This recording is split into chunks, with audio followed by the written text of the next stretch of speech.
¿Qué tal? ¿Cómo están ustedes? Muy buenas noches. 11 en punto de este jueves especial para un Estado Nacional Prime. ¿Se acuerda que no sé hace cuánto tiempo, pero hablábamos de devoluciones de las ISAPRES? ¿Se acuerda de ese tema? ¿Se acuerda que hablábamos de camas críticas? ¿Se acuerda de ese tema? Y tantos otros temas que pasan, y la seguridad era el tema fundamental. Se suspendió una semana distrital porque había que abocarse y había un fast track y había un paquete de 31 leyes, había 13 iban a salir, porque la seguridad era la seguridad, porque bueno, habían matado a 3 carabineros. Pues. Los temas como que uno pisan al otro y estamos con poca capacidad aparentemente de ponerlos todos sobre la mesa y tratarlos a todos de alguna manera, porque son todos muy urgentes, pues, son todos muy importantes. Siempre pensábamos que de esta semana no pasa, porque él es la fecha. Bueno, ahora estamos en otro tema de estos.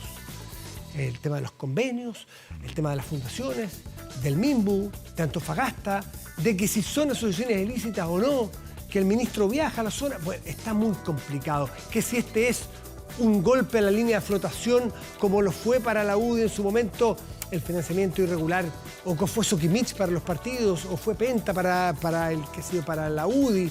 Bueno, esto es para el Frente Amplio o para Revolución Democrática, lo que está ocurriendo con Democracia Viva.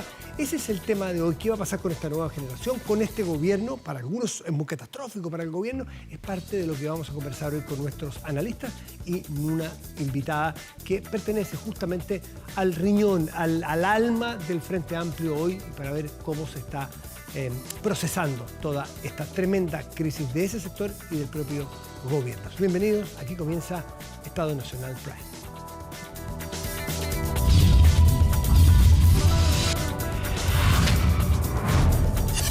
Estado Nacional. Bueno, no hay tiempo que perder. Está Rodrigo Orellano, analista político, académico de la UDD. Rodrigo, gracias por estar aquí. Buenas noches. Buenas noches, Matías, ¿qué tal?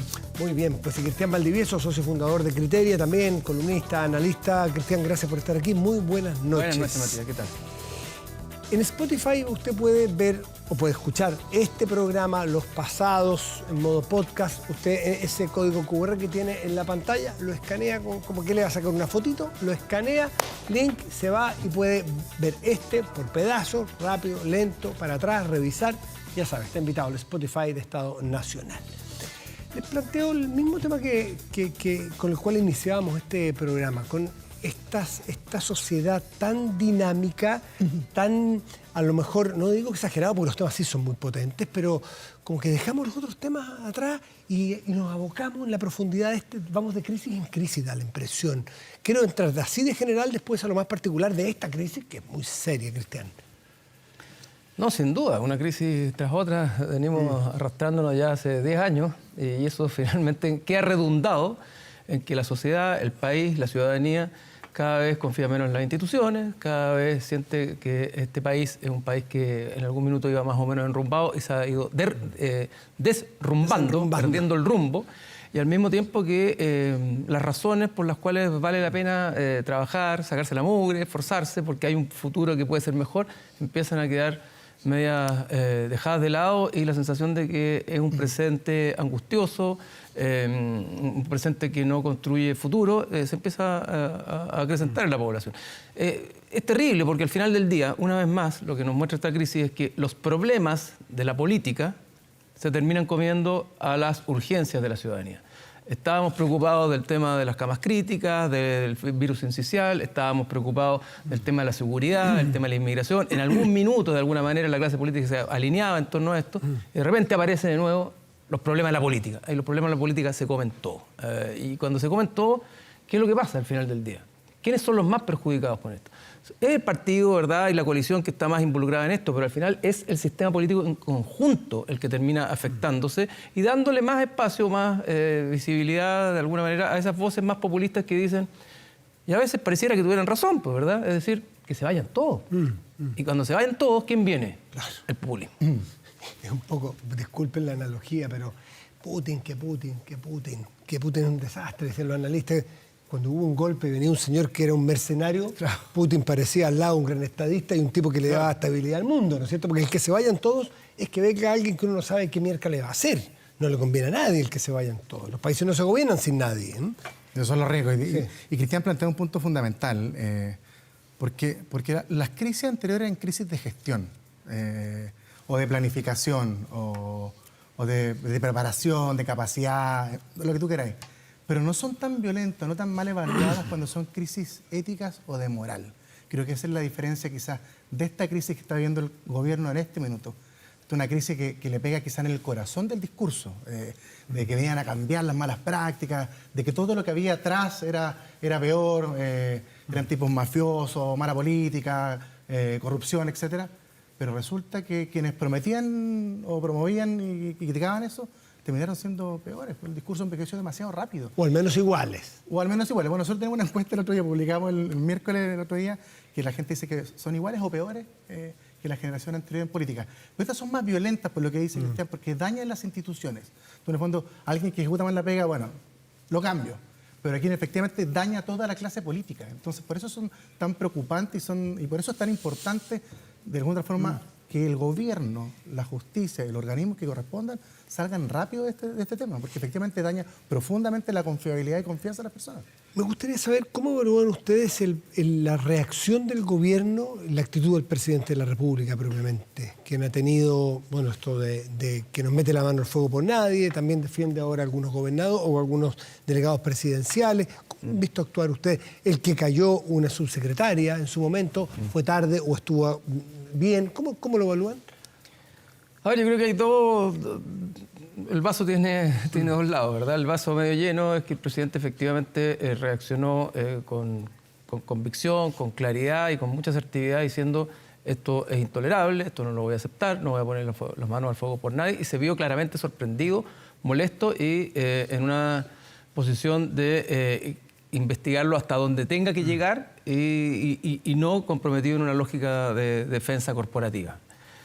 El lado medio vacío creo que es más grande desde mi punto de vista, porque tiene que ver con que una vez más el gobierno, bueno, el presidente evidentemente, pero el gobierno es superado por las crisis. El gobierno no ha logrado hasta ahora ir adelante de las crisis, ir adelantándose a los problemas y siempre reacciona. Aquí está superado. ¿Y cómo podría ir adelante? ¿A qué te refieres con eso? O sea, mira, si para el plebiscito de salida el gobierno se abrazó al apruebo, teniendo un mal diagnóstico respecto a lo que podía parar, de lo que iba a pasar, el gobierno tenía un mal diagnóstico y por lo tanto no se adelantó a lo que iba a ser una crisis muy grande y de pronto se encontró con que el rechazo ganó de manera contundente y el gobierno no tenía agenda, no tenía claramente pensado qué podía pasar, no tenía un discurso para meterse o para retomar de alguna manera el rumbo del país y el liderazgo.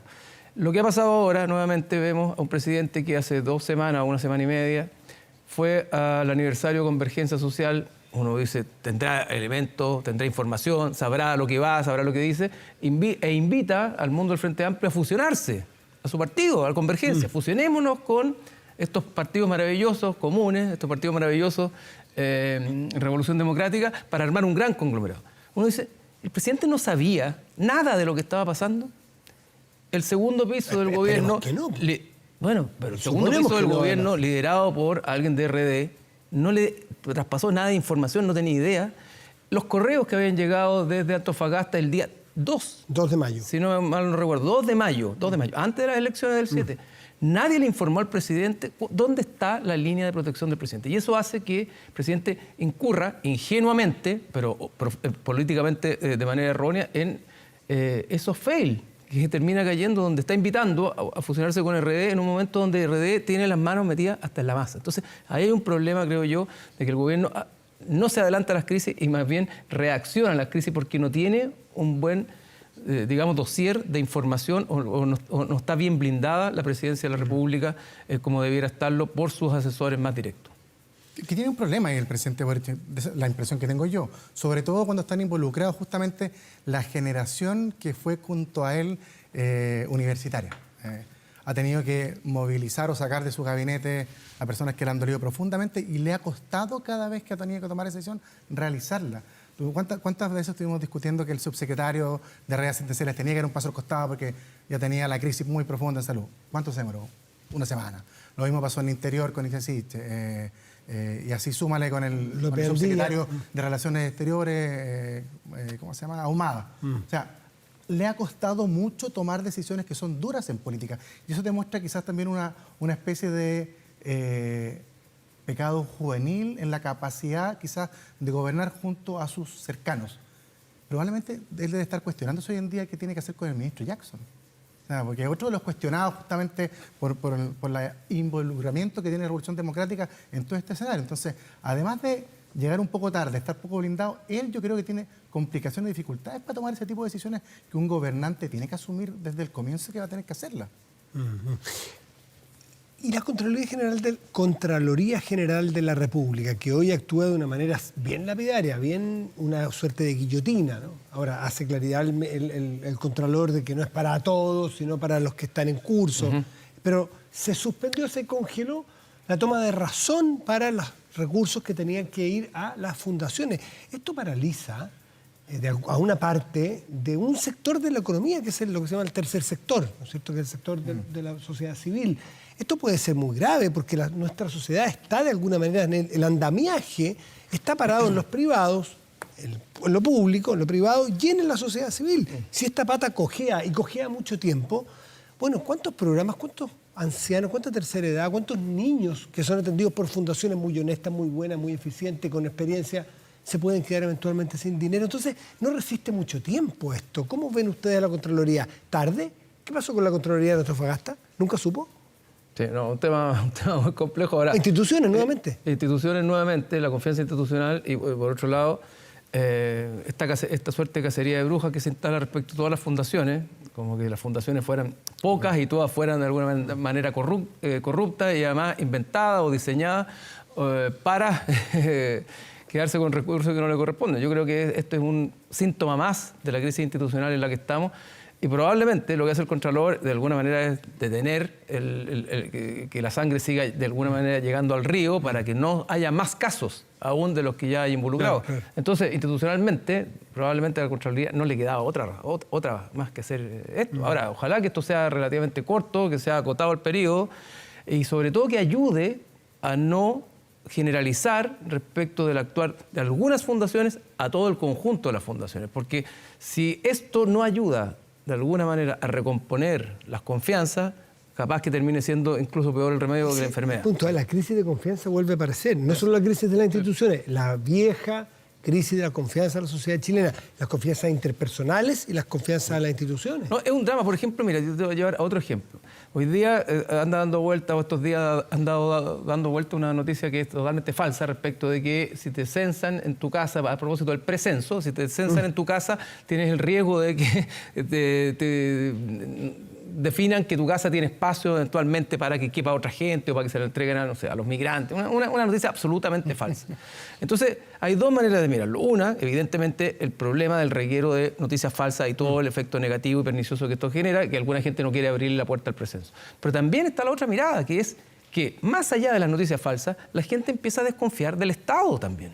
Y cuando tú desconfías del Estado, y el Estado ya no es un ente al cual tú le tengas respeto, ¿verdad? Creas que te está para proteger, sino que eventualmente está para vulnerarte, bueno, también se genera un problema de crisis de confianza que es muy, muy grave y que es muy difícil de alguna manera de recuperar y que está detrás de todo lo que hoy día vivimos y que le cuesta entender probablemente al gobierno respecto de que la gente no quiere que le administren sus platas entes estatales. ¿Y cuál es la principal iniciativa popular de norma hoy día? Con mi plata no. Eso tiene que ver con esto, de la crisis de confianza, absolutamente, más allá del juicio que uno tenga respecto a cuál es el mejor sistema previsional. Por eso a mí no me gusta la resolución que toma el Contralor, fíjate, el Contralor Bermúdez. Yo la encuentro un poco absurda porque finalmente está contribuyendo a este escenario de poca confianza, haciendo pagar a justos por pecadores, y metiendo todo en el mismo saco. A mí me hubiese gustado quizá una actitud en el rol que le compete a él, que es vamos a aumentar la fiscalización, vamos a hacer los esfuerzos para que fiscalicemos todo el uso de recursos, pero no congelar, si fue a paro.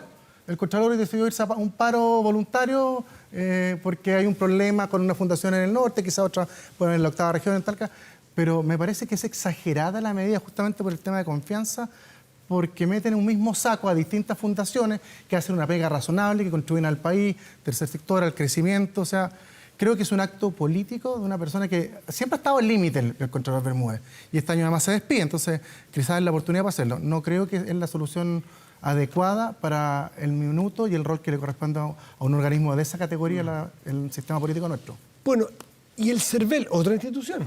El CERVEL también hoy día declara, porque recibió cartas y del Consejo de la Transparencia del CERVEL, de quien estuvo encargado en su momento de la campaña del apruebo, porque el CERVEL sostiene que hay que hacer toda una investigación y aclaración. Si no estamos en presencia de democracia viva, más allá de una fundación que se dedique a trabajar en los campamentos en ayuda a los más necesitados, sino más bien una máquina creada para financiar la política. Hasta el CERVEL entra. ¿Qué les ha parecido a ustedes la intervención que ha tenido? Yo creo que lo del Contralor, lo del CERVEL, todas estas instituciones que de alguna manera intentan marcar un parteaguas respecto de la crisis, también es parte de la misma crisis de confianza. Es decir, aquí nadie quiere quedar manchado o mancillado respecto a una crisis que puede terminar contaminando a todas las instituciones. Entonces, lo que hace Contraloría, más allá que yo puedo compartir que es una cosa a lo mejor exagerada, que mete a todos en un mismo saco, lo que hace Contraloría de alguna manera es decir, a ver, yo no tengo nada que ver con esto, yo lo que he hecho, y mi pega la he hecho hasta ahora bien, y voy a fiscalizar con más fuerza y con más energía lo que pudiera estar pasando a las fundaciones, porque no quiero que me enloden. Y lo que pasa con el CERVEL es parecido. El CERVEL hace mucho tiempo que viene detectando que hay rendiciones de platas políticas, después de la ley nueva de financiamiento de las platas políticas, donde los partidos le rinden y los candidatos le rinden al CERVEL, viene detectando que hay declaraciones o cobros de platas electorales que no se corresponden con la realidad. No nos olvidemos que, de nuevo, otro partido del Frente Amplio, el Partido Comunes, claro, hace un tiempo, una fundación asociada con el Partido Comunes tomó datos, de hecho en ese caso de estudios de Criteria, le sacó el logo Criteria, los puso en un documento como estudios propios y fue al CERVEL a rendirlos como gastos de campaña. Por eso que el CERVEL hoy día está muy alerta y tiene además parado muchas devoluciones a candidatos que aparentemente están abusando del sistema también. No, a mí me parece bien la decisión del CERVEL. Tardía, uno esperaría quizás que los mecanismos también, y eso quizás podemos hablar después con la invitada, pero a involucrarnos en un nuevo sistema. Las crisis son oportunidades también para ver las falencias que tiene nuestro sistema político. Y aquí hemos visto que hay un mecanismo instaurado para tratar de alguna forma de burlar la fe pública y usar los recursos en otros fines, y lamentablemente el CERVEL, el Contraloría, al parecer no tienen los mecanismos, la tecnología adecuada para poder prevenirlo o anticiparse a este tipo de cosas. Y lamentablemente el CERVEL, que es una gran institución que maneja las elecciones con mucha transparencia, ha tenido siempre problemas finalmente, independiente que haga la pega, pero se demora quizás en hacerlo, y eso finalmente igual, la lentitud termina dañando el sistema. Y en eso me parece bien la actitud, pero un poco más tarde de lo que uno a veces quisiese. Hablaste del mecanismo, que es una frase que se nos viene encima y nos acordamos de la brasilera. Lavallato, ¿no? Fue ser un mecanismo justamente para financiar la política de manera corrupta, de manera irregular. Aquí vimos, en lo de Democracia Viva, estamos frente a un mecanismo, una forma de conseguir recursos y no tenía la experiencia que debió haber tenido. En fin, ustedes, la percepción que tienen es que estamos frente a un mecanismo amplificado y ramificado a grandes... De que son mucha plata, es mucha plata. Eso es un dato, porque son de 400 millones, en fin. Pero ustedes tienen la sensación de que esto que permeó en general en todo el país y que esto es un mecanismo ya aceitado, o creen todavía que puede ser más o menos acotado a este grupo de personas y a este partido. No, percepción, no datos, percepción. No, a ver, en este caso lo que corresponde, para no agudizar la crisis de confianza, es decir, bueno, habrá que ver y no hacer una generalización. Pero si hay una práctica que se instaló en un determinado grupo de personas y que de alguna manera funcionó, todo indicaría, o podría indicar, que esa misma práctica se puede haber reproducido en otro tipo de fundaciones o asociadas con instituciones, etcétera, y fue avanzando. Y al mismo tiempo, si vemos que esto es un patrón que venía un poquitito de antes, a propósito de lo que comentamos delante, bueno, puede ser que esto esté bastante más extendido de lo que uno imagina. El mismo ministro Montes dijo, esto es el comienzo quizás está comenzando. Y yo me remonto, otro día comentamos, también un mecanismo similar pero distinto lo hicieron también el mismo partido político cuando estuvo armando la Municipalidad de Providencia. Entonces, parece que efectivamente a lo mejor puede ser acotado, pero a lo mejor ramificado. No tengo idea cuánta es la extensión de redes a lo largo de la administración pública. Parece que es bastante. Ahora, como todas estas cosas, probablemente la manera de empezar a salir de la crisis es terminar ensuciándolos a todos o aumentar esta sensación de que esto pasa en todos los lugares, y como todos los partidos han tenido su historia en esto también, bueno, es lo que se termina concluyendo la población, es que el problema no era el Mobgate, el problema no era Cabal, el problema también está en este otro lado, y por lo tanto ya es todo el sistema político. En Anglo American están orgullosos de reimaginar la minería con innovación para mejorar la vida de las personas. Anglo American, desde la innovación, lo están cambiando todo. Hacemos una pausa, volvemos con nuestra invitada, Gael Joemans, que es presidenta de la Comisión de Hacienda de la Cámara de Diputados y es militante de Convergencia Social. A la vuelta, aquí en Estado Nacional Prime.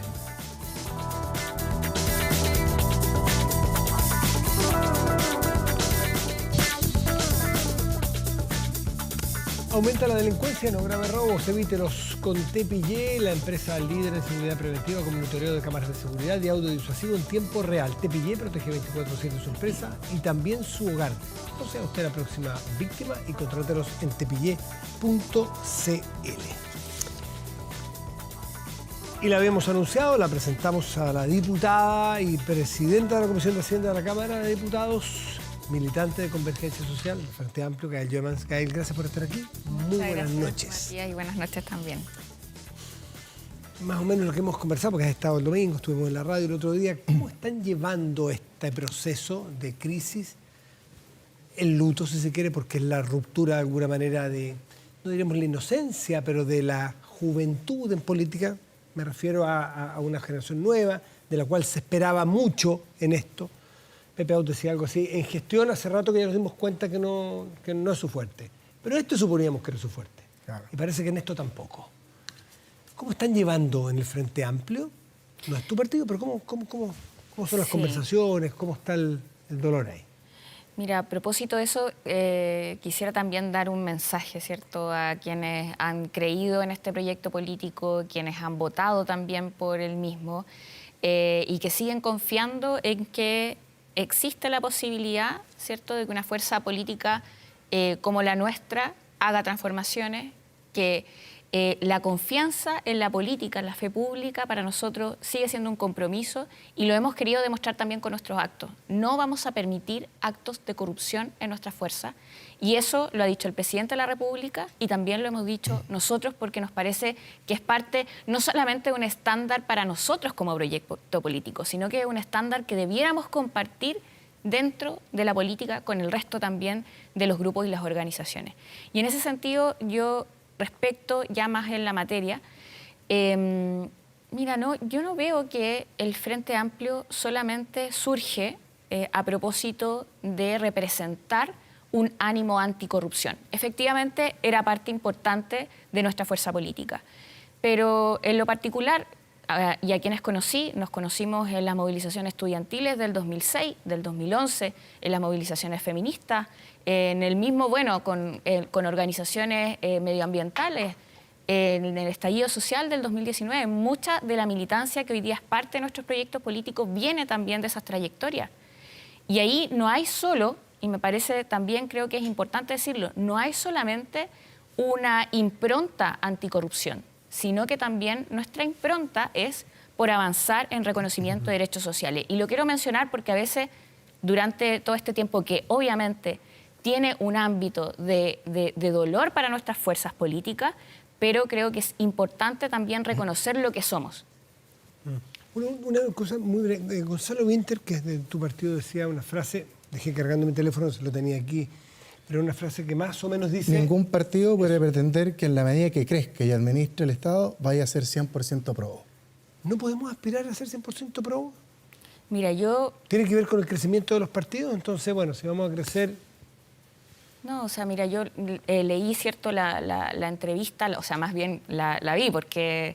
pero estaba escrita las cuñas, y también he visto las intervenciones que ha hecho Gonzalo Winter en las semanas, ¿cierto?, que nos han precedido del suceso. Y en particular, primero, me queda claro que Gonzalo Vinter en ningún caso tiene un ánimo, ¿cierto?, de no reconocer que acá hay actos, ¿cierto?, de corrupción y de que es necesario perseguir también la corrupción. ¿No es bajarle un pelito la gravedad del asunto? Mira, no creo que en el completo de la entrevista se entienda así. Quizás, ¿cierto?, en esta frase da a entender algo que la verdad no creo que haya sido lo que se quiera expresar a la luz, ¿cierto?, no de lo integral. Yo al menos no lo veo así. Diputada, algunos parlamentarios han planteado desde ahora, ya a raíz de estos hechos, la posibilidad, en el fondo, de cambiar el ánimo legislativo. Y justamente usted, que es presidenta de la Comisión de Hacienda, es muy probable que uno de los proyectos íconos que puede verse afectado, la reforma tributaria, por ejemplo, han planteado que no es necesaria, y además con esto, ¿cree que va a impactar de manera muy profunda estos casos en el ánimo legislativo, en los proyectos que vean ahora que vuelven de la semana distrital el próximo lunes?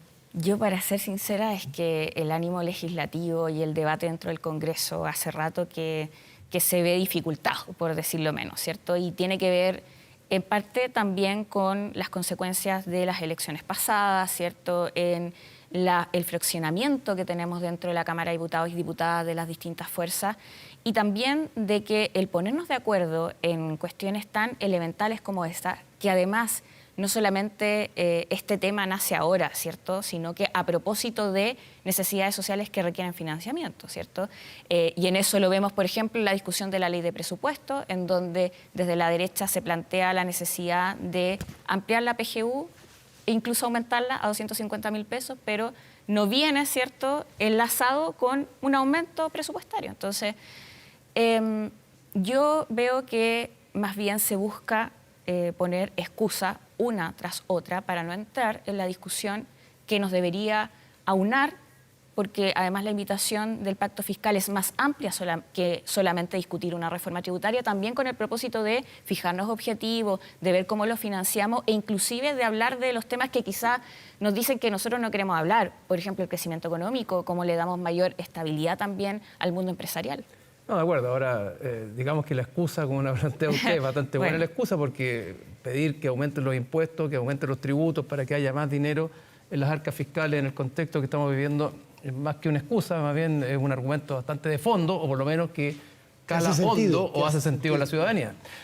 Por lo tanto, es un tema complejo. Ahora yo ¿puedo decir algo a propósito de eso que me parece súper interesante lo que planteas? Que dentro del pacto fiscal o dentro de las discusiones legislativas que tenemos que retomar, ¿cierto?, luego de la semana distrital, me parece que un punto importantísimo tiene que ver en el cómo se gasta recursos del Estado, en cómo nosotros también protegemos la fe pública, ¿cierto?, la confianza que tienen los chilenos de pagar impuestos para que se gasten bien, ¿cierto? Y en eso yo creo que tenemos que avanzar legislativamente. No, claro, mucho lo que pasa es que la realidad hoy día impone probablemente fijarse dónde se están generando las salidas presupuestarias de manera incorrecta, de poner los tapones donde hay que ponerlos antes que seguir buscando más tributos entre la población. Yo creo que va a ser complejo de alguna manera y no es argumentable solo que es una excusa para no querer entrar al fondo, porque los elementos que hay hoy día dando vuelta son argumentos más que suficientes para decir, mira, busquemos entender por dónde se está yendo la plata antes de buscar cómo metemos más plata. Pero es la invitación que también se hace con el pacto fiscal. Yo creo que lo importante es dialogar, ¿cierto? La invitación es buena, lo que pasa es que probablemente es poco, poco creíble o poco aceptable en este contexto. Creo yo, me imagino, lo que antes hubiera podido ser argumentado como una excusa, hoy día es más complejo argumentar como una excusa porque hay demasiados elementos dando vuelta que dicen, bueno, dónde se está yendo, más que cómo traemos más plata. Yo la quiero llevar a otro tema. Sí, por supuesto, si esto era completamente fluida y dinámica. Preguntarle, porque está interesante la conversación. No se humilla al partido del presidente Allende, dijo en su minuto el senador Elizalde, cuando a Prueba de Dignidad le dijo que no iban a ir a la primaria. Pero los hechos, a Prueba de Dignidad lo terminó humillando porque se fueron solos a la primaria y dejaron abandonado al socialismo democrático. Así todo, el senador Elizalde en ese minuto le dio el apoyo irrestricto el mismo día de los resultados de la primera vuelta al presidente Boric para que le fuera bien en la segunda vuelta, y así fue. Después, el mundo del socialismo democrático, cuando la Prueba de Dignidad se embarcó entusiastamente e ingenuamente en una campaña por el apruebo y quedó absolutamente fuera de juego después de los resultados. Ahí vamos prestándole o poniéndole el hombro y con las ministras y con los ministros para poder salvar de alguna manera los muebles. Después, problemas de gestión que son evidentes, que de alguna manera el presidente resumió muy bien en no tenemos una buena curva de aprendizaje o la curva de aprendizaje es más lenta. Pero ahora ya un problema de orden ético, moral, donde de alguna manera el mundo del Frente Amplio de Prueba de Dignidad empieza a enlodar ya en términos morales, si se quiere, o éticos, a este mundo que le ha prestado tanta ropa. Entonces yo le quiero preguntar, ¿con qué argumento usted invita a mantenerse al mundo del socialismo democrático en alianza con ustedes para mantener este gobierno? ¿Cuál es la invitación o con qué razón ellos dicen, bueno, sigamos? ¿Qué le diría usted a ese mundo para que lo sigan acompañando? Porque después de toda esta historia uno dice, bueno, una cosa es apoyar y otra cosa es inmolarse. Bueno, yo veo que a propósito también del tiempo que ha significado el estar en un gobierno en común, también ha implicado el estrechar lazos que no teníamos en un principio, ¿cierto? Que veníamos de trayectorias distintas, incluso a pesar de que nos conocíamos en el Congreso, no es lo mismo, ¿cierto? Que empezar a construir una alianza de gobierno común. Y en eso, el lazo que hemos ido construyendo en particular con el Partido Socialista y a nuestro juicio también con el Partido Comunista y el Frente Amplio, demuestra, ¿cierto?, que es posible visibilizar un proyecto común no solo para esta pasada de gobierno, sino el poder tener un proyecto común para lo que viene, tener un proyecto país, ¿cierto?, una propuesta hacia el país. Y en ese sentido, cuando defendemos desde el ministro Marcel, ¿cierto?, lo que estábamos discutiendo ahora, una reforma tributaria que avance en entregar más derechos sociales o, por ejemplo, en materia de pensiones, en donde tenemos una misma propuesta. Ahí no hay matices, no hay diferencia, y se ha ido construyendo esas definiciones comunes, que yo creo que son muy valiosas para el futuro. En función del proyecto futuro, usted diría que vale la pena al socialismo democrático mantenerse en el gobierno, en función de lo que están construyendo y pensando adelante. Ahora, una pregunta, y lo que también se traduce hoy, ¿cierto? ¿Es un lapsus lingüe o fue exprofeso esto de excluir al PPD de todo esto? Porque la ministra del Interior, hasta donde yo recuerdo, sigue siendo el PPD. Sí, por cierto. Yo no lo digo, no lo quiero decir en ánimo de excluir, solo que, a ver, yo creo que en la alianza de gobierno también, seamos francos, en la forma en que, por ejemplo, fuimos en las elecciones pasadas, en que hubo un dilema, ¿cierto?, en quién estaba dentro de las dos listas y todo ese cuento, que fue una tensión que tuvimos que resolver y enfrentar, pero que a mi juicio también, a propósito de lo mismo, nos hemos ido acercando. Solamente digo que hay un núcleo que se vio también expresado en las elecciones y que ojalá se amplíe, ¿cierto? Ojalá que la alianza de gobierno completa, incluyendo, ¿cierto?, también al PPD, por cierto, y a sus liderazgos, podamos generar ese núcleo con más sintonía. Bueno, y también quiero decirlo, o sea, por lo menos respecto a la bancada, incluso parlamentaria, que se ve expresada a todas esas fuerzas políticas, desde el PPD, ¿cierto?, el Partido Radical, defendiendo la misma reforma. Entonces, en eso no hay diferencias, no hay matices, y creo que eso es una... Claro, estamos recorriendo tiempos que son complejos también, porque inclusive respecto a la reforma de pensiones se pone en cuestionamiento este tema que también conversamos en algún momento. ¿Quién va a administrar la plata? ¿Quién administra Muchos chilenos la plata? A decir, este Estado, como está presentado, que no es capaz de controlarse, o las instituciones no controlan las evidentes irregularidades, que además administre las pensiones, pucha, hay muchos chilenos que con justa razón también, a la luz de lo que está ocurriendo, digan, démosle otra vuelta, al menos. Gail Jemans, ¿ha hablado con Catalina Pérez? No, en lo personal no he hablado con ella.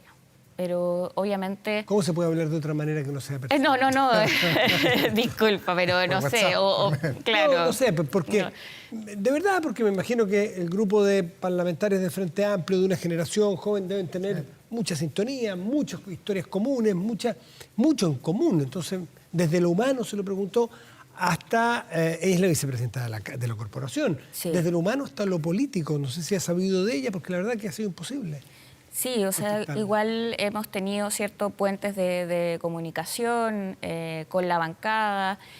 Pero claro, no, yo en lo particular no he tenido. ¿Con la bancada de su partido o usted con la bancada del partido de ella? Desde el Frente Amplio y hemos ido tratando de tener esa vinculación. Pero el lunes se van a reencontrar en el Congreso, ¿no?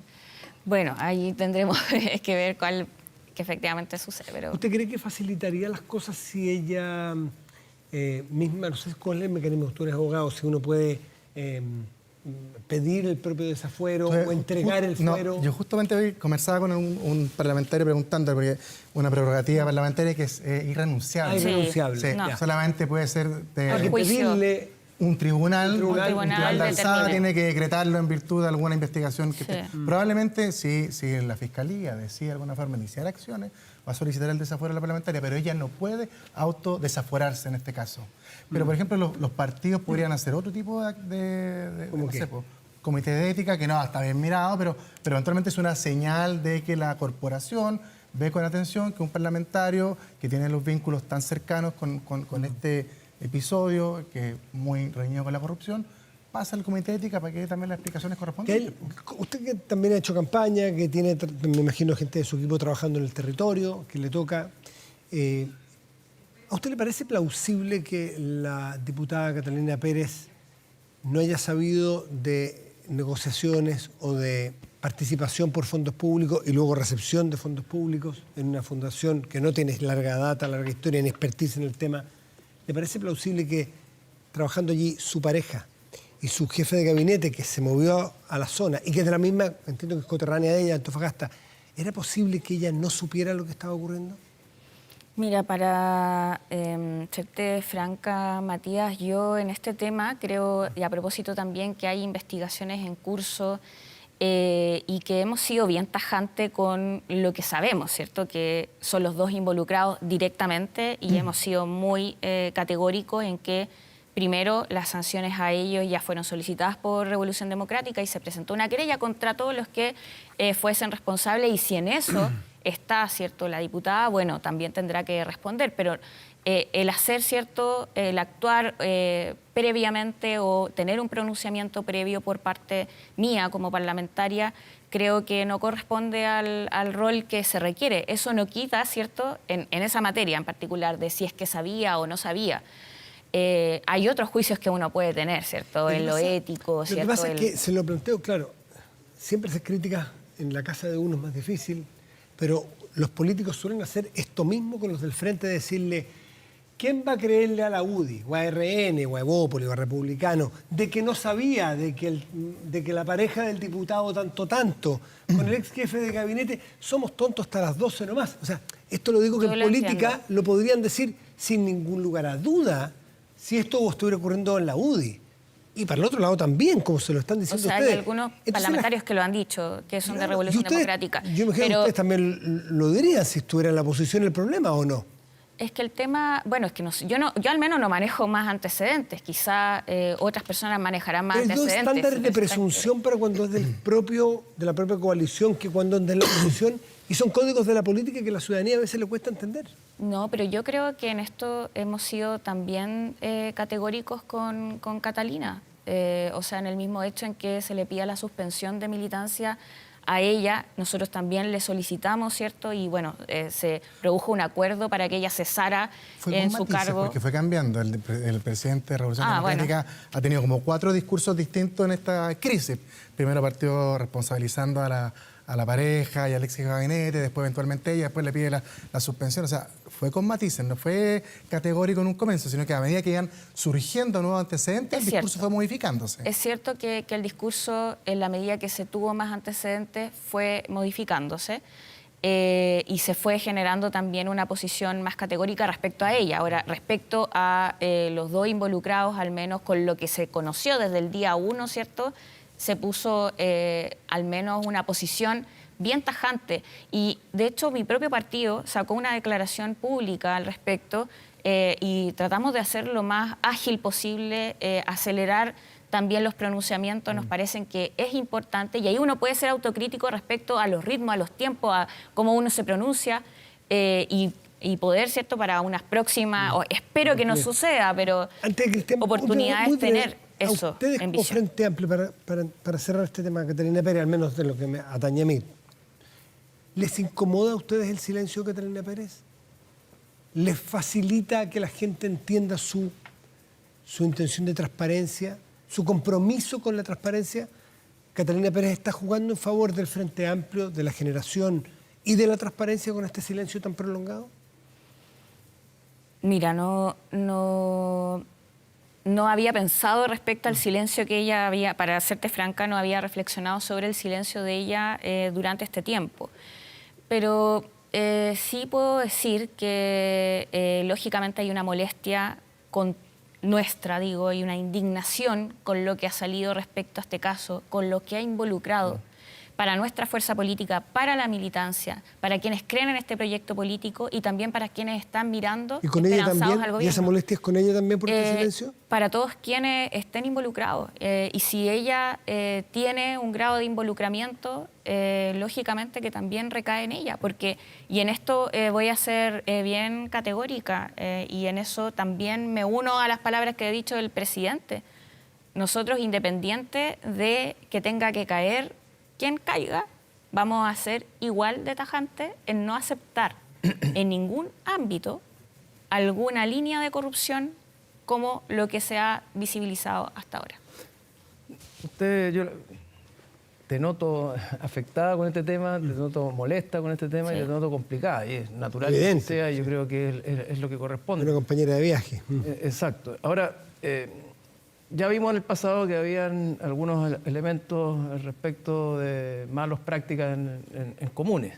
Eso quedó claro después de la campaña de Karina Oliva, quedó claro a propósito de una fundación que armaron ellos, que salió un buen reportaje en algún minuto en un canal amigo, donde se habló de que esta fundación había plagiado datos para presentarlos al CERVEL. Ahora aparece temas con Revolución Democrática.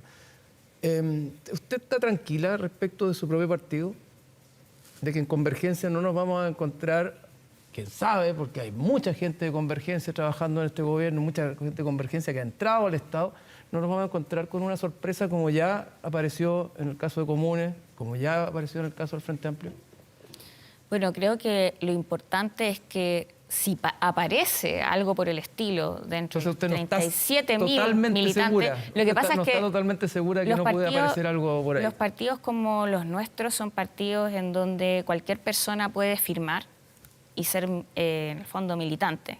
Una persona que a lo mejor iba a eso lo que Gonzalo Vinter dijo, tratando de eventualmente adelantarse a que parezca algo en Convergencia. No, pero yo en esto voy a ser bien tajante. Nosotros, así como lo señalamos en la declaración, no vamos a aceptar ningún tipo de actuación que tenga que ver con alguna vulneración de la fe pública, menos con recursos que sean de toda la y los chilenos. O sea, se pierde el propósito del por qué estamos haciendo esto. O sea, te lo digo así y con esa indignación. ¿Por qué vinimos a hacer política? O sea, en ningún caso está en nuestra visión o en nuestro proyecto político alguna idea que tenga que ver con esto. Entonces, obviamente que tenemos una diferencia brutal con esos militantes. No, lógicamente, solamente que lo planteo desde lo que nos corresponde a nosotros. Una última pregunta, y a lo mejor esto es una salida, desde mi parte, perdón, la última. No, por favor. El dicho dice que toda crisis es una oportunidad. Entonces, dos preguntas. Uno, ¿ve que haya una oportunidad aquí en esta crisis? Y dos, ¿cuál sería esa oportunidad? Bueno, primero veo que frente a la crisis también se ponen a prueba los proyectos políticos. Y en este caso, nuestro proyecto político tiene la posibilidad de enfrentar esto de una manera quizá distinta a la que se espera, ¿cierto? A la que se espera por la opinión pública, que es lo que nos planteabas, Matías, ¿cierto? Como de que con los míos los protejo, ¿cierto? Y que pongo a cuesta el bienestar social por defender al que es de mi sector, ¿cierto? Entonces, en ese sentido, creo que esa es una posibilidad. También hay posibilidad de avanzar en materia legislativa. Lo dijo el Contralor, creo que sus palabras también son interesantes, a pesar de que uno pueda, ¿cierto?, estar de acuerdo o no con la posición que toma. Pero sí me parece interesante la necesidad de poder tener normas que sean quizás más clara y también capacidad fiscalizadora del Estado en esta materia. Que tengamos la vinculación entre el mundo privado y el mundo público sea de manera transparente respecto a los recursos, ¿cierto? Lo que acá sucedió podría suceder en cualquier otro gobierno si es que no generamos los contrapesos que se requieren, y en eso la legislación tiene que ser más fuerte también en términos de la restricción y sobre todo para resguardar lo que es más importante en esto, que es la probidad. Diputada, usted dijo caiga quien caiga. Sí. Eventualmente la Fiscalía incluso ha abierto investigaciones en el Maule por otras fundaciones, todas vinculadas a Revolución Democrática y al MIMBU. Si aparecen más casos similares de Antofagasta, ¿tendría que caer el ministro Montes por la posibilidad, o sea, por su rol de supervigilar su ministerio? ¿Tendría que caer el ministro Jackson? Porque todos sabemos que el ministro Jackson fue quien instaló a todos los personajes de la Revolución Democrática dentro del gobierno, con una especie como de articulador o titiritero dentro del gobierno. Caiga quien caiga, si aparecen más casos, ¿pueden caer estas dos personas? Bueno, primero no comparto esa visión sobre el ministro Jackson, entonces al menos El ministro Jackson instalaba a cada uno de la Revolución Democrática, así él fue el fundador, presidente, fue los instaló partidos... a Catalina Pérez como presidenta, después la Torre, él tiene un poder importante en la Revolución Democrática. Por cierto, es un liderazgo importante, y no rol solo lo para la ejerció Revolución también Democrática, para sino gente que dentro del también gobierno, para pues Frente el rol que le Amplio. corresponde a alguien con ese poder dentro y cercanía Es con el que los presidente Boric. partidos, al menos nosotros hemos hecho, ¿cierto?, que los partidos tengan la preponderancia de presentar las propuestas en cada uno de los organismos que se ha hoy día abierto para que el gobierno funcione. Claro. Eso entra y ese los rol lo ministros, ejercía el ministro Jackson en el caso de Revolución Democrática. En el caso de Revolución Democrática lo ejercían sus presidentes de partido. O sea, eso es lo que es la forma de diálogo que se ha mantenido. Así que yo al menos no comparto esa visión. Pero bueno, y más allá de eso, respecto a las responsabilidades claro, caiga quien caiga, que es lo que planteaba yo, lógicamente tiene que ser con condena, ¿cierto?, establecida y también con una forma clara en donde la adjudicación de responsabilidad No, pero más me dé casos como este, porque aquí no ha habido condena. esa conclusión. Aquí no hay ningún juicio, todavía no hay sentencia. No, Aquí claro, no hay sentencia. pero a la luz de los hechos, A la luz ¿qué de es la- lo uno si que aparece puede un decir? caso similar como el de Antofagasta en el Maule, ¿debiese caer el ministro Montes? Lo que pasa es que acá es bien concreto, porque la situación primero daba cuenta de Daniel Andrade siendo funcionario público y firmando este tipo de actos administrativos, ¿cierto?, que tenían que ver con fondos públicos. Eso, o sea, por lo menos para nosotros, está del todo mal, ¿cierto? Y ya requiere una sanción, por lo menos desde nuestra visión. Funcionario público en tanto asesor del Ministerio de Defensa. Exacto. Y de hecho había otro de los contratos que firmó siendo, entiendo, funcionario del MOP. También estuvo allí. Entonces, ya, ese es un tema. Lo otro es el CEDEMI, ¿cierto? Que también, a nuestro juicio, ahí había un tema, bueno, ético, lógicamente tenía una relación, ¿cierto?, con Daniel Andrade.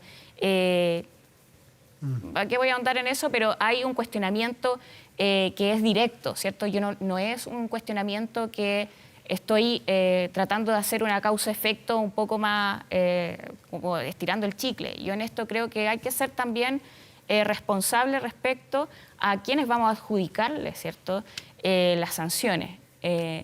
Y al presidente de la República, en lo que respecta a las responsabilidades políticas, tomó la decisión de sacar a la subsecretaria por lo mismo. ¿A quién se le Asumiendo pudo- la a responsabilidad este mecanismo, ¿a quién se le pudo haber ocurrido si uno empieza a mirar desde la línea más baja? Andrade Contreras, ¿no es cierto? Andrade, la persona de la Fundación Democracia Viva, Contreras Ceremi. Esos son los actores principales del reparto. Pero, ¿quién pudo haber armado esto de arriba? ¿Por qué solo en Antofagasta? ¿Por qué solo el MIMBU? ¿Por qué con este sistema de convenios? ¿Quién se interesaba en esto? Porque eso es la Revolución Democrática, no hay otro partido involucrado todavía. Hasta ahora, pero Claro. ¿quién? O sea, mi pregunta es, si escalamos hacia arriba, fue la subsecretaria la que dijo, ya muchachos, vamos a hacer esto en Antofagasta con el CEREMI, estoy inventando, o un ministro, o alguien en el segundo piso, o alguien en el gobierno, porque a alguien se le tiene que ocurrir. Pero creo que son los involucrados los que, sobre todo si es un operar de la fundación. Es que no es solo un Lo operar que de me la fundación. imagino debería Es que ser. no es solo un operar de la fundación, porque hay antecedentes y hay evidencia de que desde la Seremía y desde el Ministerio de Vivienda, al menos en Antofagasta, sí, es la evidencia que yo he visto con estos ojos, con documentos, se cuando se entregaban recursos a fundaciones, y a varias, se les obligaba a contratar personas que tenían al menos, no sé si contrato, pero un correo que decía mimbu.cl. Entonces, esto no es del señor Andrade, a mí por lo menos me queda chico el señor Andrade y el señor Contreras, porque hay mails, y entiendo que el ministro los está mirando, está conociendo algunos de ellos, se juntó con las fundaciones o con muchas de ellas ayer en Antofagasta, donde esto es un modus operandi que afecta, queriendo o no queriendo, a las fundaciones, a muchas fundaciones. Entonces, ¿a qué se le pudo haber ocurrido esto? Bueno, lo que sí sabemos, y por lo mismo nosotros hemos solicitado la creación de una comisión investigadora dentro del Congreso, que también otros parlamentarios han solicitado. Esto me parece que va a ser transversal para poder revisar cada uno de estos actos desde el 2019 a la fecha, que entendemos que se habilitó, ¿cierto?, la posibilidad de generar estos tratos directos para... Había ahí distintas justificaciones, pero me parece que ese es el problema y hay que revisar, como dices tú, primero, quiénes son los implicados, cuál es el operar, hasta dónde tienen los alcances, ¿cierto?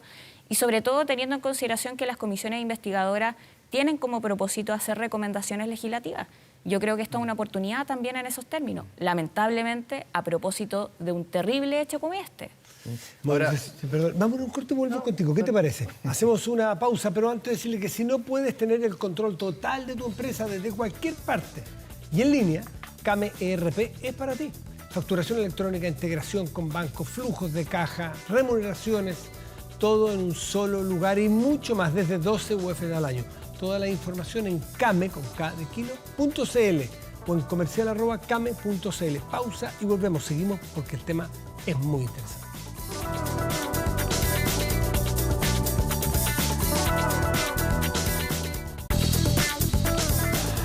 De vuelta en Estado Nacional Prime, estamos con Gael Joemans.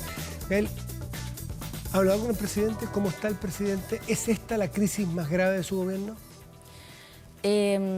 Mira, yo en particular creo que hemos tenido hartas crisis complejas y situaciones además que tienen que ver con definiciones políticas. El resultado electoral del 4 de septiembre, lógicamente que fue un golpe no solo para nosotros grande, sino que para nuestras ideas, ¿cierto? Y eso también es muy complejo. ¿Esta es comparable, esta crisis? Va a depender también de cómo, yo diría, va a depender cómo va decantando y cómo se va reaccionando. Me parece que es muy anticipado quizás hacer un análisis teniendo en consideración el poco tiempo que llevamos. Pero visto eso mismo, y a propósito de que es posible que esto esté más ramificado, no sabemos hasta dónde llega este cáncer, literalmente, ¿no le parece que es un poco arriesgado lo del presidente de salir hoy día, después de haber dicho que no iba a poner las manos al fuego por nadie, salir hoy día a defender y a blindar a una gobernadora y a un seremi? Mira, yo más bien veo... El riesgo de que el presidente no tiene toda la información y que esto pueda llegar, hay que cuidar la figura presidencial, en mi opinión, en estas crisis. Sí, o sea, yo sí creo que hay que cuidar al presidente y me parece que nuestro esfuerzo, digo, como militantes y partidos políticos debería estar abocado a eso, siendo parte de la alianza de gobierno, ¿cierto? Entonces, y ahí me parece que deberíamos poner más esfuerzo. Yo respecto a la acción del presidente entiendo... ¿De salir a blindar a una gobernadora y a blindar a un seremi? Es que tenía que ver también con una reacción frente a las solicitudes continuas con todo lo que ha sucedido de esperaría que el presidente no reaccione emocionalmente frente a solicitudes continuas y tenga un cierto discurso más articulado en función de manejar la crisis y salir del problema, no agudizarlo. No creo que sea una reacción emocional, sino más bien también señalar frente al diálogo que hay que tener con los actores políticos. En esto, de hecho, entiendo que hay parlamentarios de varios lados que habían solicitado algún tipo de remoción. Más bien tiene que ver con que estas decisiones parten por él, ¿cierto? Son cargos de confianza política.